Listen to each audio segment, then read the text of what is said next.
How to install Jupyter Notebook on Windows 11. Head over to your Google Chrome and type in jupyter.org/install. And right here, they basically display multiple different ways that you can install Jupyter Lab using pip, using the Jupyter Notebook. You can simply click on the link here and you can download it through Voila or as well as the Homebrew. But then the other section that I found out is how to install the classic Jupyter Notebook interface. You can do that. One thing about installing Jupyter is that you are required to have Python install, which is a basic requirement to install the Jupyter Notebook. The Python requires to have the latest 3.6 plus for Notebook version 6.3. So what you're going to do is you are going to install either that using Python, or you can simply just use Anaconda. You can install Jupyter using Anaconda by simply clicking on installing Anaconda. And once you install Anaconda right here, you're going to basically provide in your email to download the distribution. Let me just provide my email quickly right here.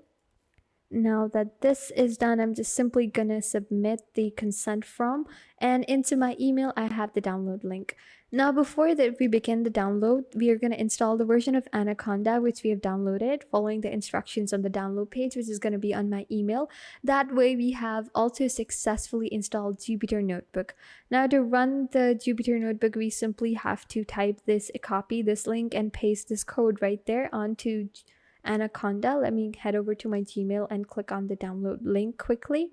You see Anaconda has sent me the distribution download link. Let me just simply click on download now.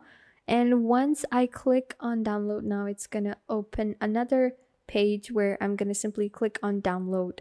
Once I click on download, it's gonna start off downloading. You can see it started off downloading right here into this section up here.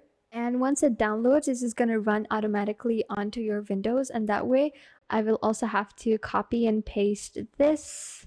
Where did it go? Yeah, this Jupyter Notebook into the, to run that notebook, I'll just simply need to copy and paste this into their code. So guys, this is how you can download Jupyter Notebook for Windows 11.